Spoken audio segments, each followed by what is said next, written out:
Atos capítulo 4, lemos o seguinte: E estando eles falando ao povo, sobrevieram os sacerdotes e o capitão do templo e os saduceus, doendo-se muito de que ensinasse o povo a anunciassem Jesus a ressurreição dos mortos, e lançaram mão deles e os encerraram na prisão até o dia seguinte, pois era já tarde. Muitos, porém, dos que ouviram a palavra, creram, e chegou o número desses homens a quase 5.000. E aconteceu, no dia seguinte, reuniram-se em Jerusalém os seus principais, os anciãos, os escribas, e Anás, o sumo sacerdote, e Caifás, e João, e Alexandre, e todos quantos haviam da linhagem do sumo sacerdote. E, pondo-os no meio, perguntaram: Com que poder ou em nome de quem fizestes isto? Então Pedro, cheio do Espírito Santo, lhes disse: Principais do povo e vós, anciãos de Israel, visto que hoje somos interrogados acerca dos benefícios feitos ao homem enfermo e do modo como foi curado, seja conhecido de vós todos e de todo o povo de Israel, que em nome de Jesus Cristo, o Nazareno, aquele a quem vós crucificastes e a quem Deus ressuscitou dos mortos, em nome desse é que este está são diante de vós.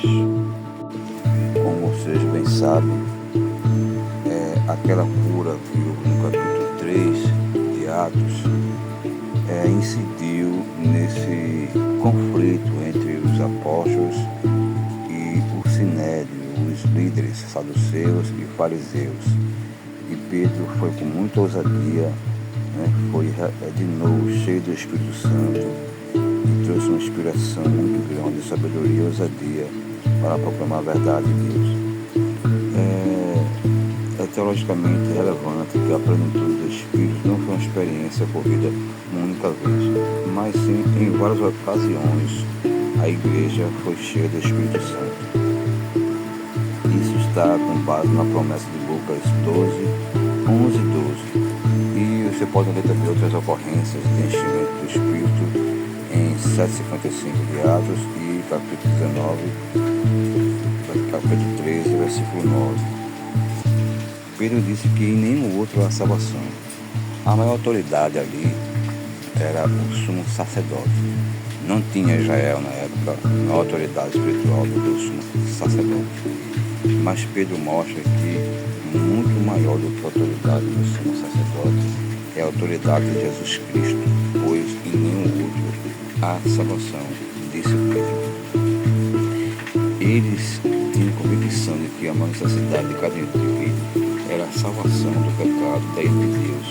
Não importava se fosse o sumo sacerdote, se fosse o povo, não importava. O que quer que fosse a sua posição social, ele precisava de Cristo para a salvação.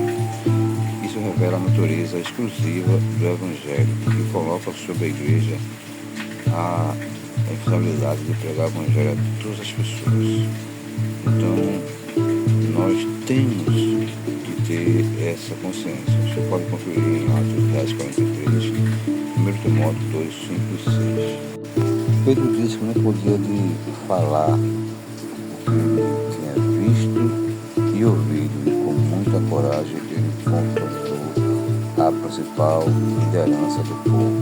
Você pode ver também outras ocasiões que eles proclamaram o Evangelho com autoridade, em capítulo 3, versículo 26, capítulo 8, 25, capítulo 9 e 15. E eles oraram a Deus para que concedesse a eles poder e autoridade para vencer o medo, a vergonha, a rejeição, críticas e a perseguição que eles estavam sofrendo naquela época. E eles foram de novo cheios do Espírito Santo. Deus respondeu na hora na hora a oração deles, mostrando que estava concordando com tudo que eles pediram e Deus estava dando apoio a eles. Quando nós proclamamos o Evangelho, temos que pedir a Deus para que haja sinais e prodígios, para que haja milagre na pregação, confirmando assim a palavra, como diz Marcos 16:20. E o capítulo 15 e 12, verso 12 de Atos também, e capítulo 20, 7 por diante, onde é dito ali que Paulo fazia muitos sinais de prodígios, até os usava parte de sua roupa para curar, expulsar demônios. Usavam, não Paulo, mas outras pessoas usavam. Sinais geralmente se refere a atos miraculosos realizados para demonstrar a existência do poder divino e de divertir ou encorajar a fé. Prodígio se refere a eventos extraordinários que causam pasmos ao espectador, como tinha acontecido, né? Como aconteceu no livro de Atos. Então, no versículo 30, a igreja orando pela realização de curas, sinais e maravilhas. A igreja de nossos dias precisa interceder ferventemente em oração para que haja milagre na pregação do Evangelho hoje em dia, para que aquilo que aconteceu no NT aconteça em nossos dias. E todos foram cheios do Espírito Santo. O livro de Atos mostra que houve vários enchimentos.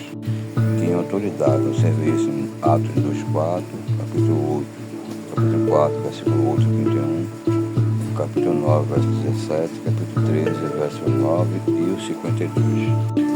Fica claro que Deus deseja que todo o seu povo seja sempre cheio do Espírito Santo, sempre vá se renovando, sempre vá se enchendo.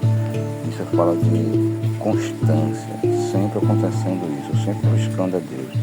Por isso que Cristo sempre estava orando, sempre estava buscando ao Pai, sempre estava em oração. E pela oração que nós podemos ser cheios do Espírito Santo. No grego a palavra é megadunamis, grande poder. E esse grande poder é demonstrado nos sinais, prodígios e milagres em todo o livro de Atos. Tanto na palavra de Deus, que ela era inspirada, né? Que eles tinham essa convicção, e também os milagres. Paulo disse que chegou lá em Tessalonicenses com poder e maravilhas. E em Coríntios também, não foi com uma retórica grega, não foi falando bonito, não foi demonstrando poder e a pregação do Evangelho. E essa pregação do Evangelho que nós temos que ter hoje em dia, ser cheio e pedir para que Deus, através de nós, realize milagres e maravilhas, que o poder de Deus sempre seja demonstrado em nossas vidas. Amém.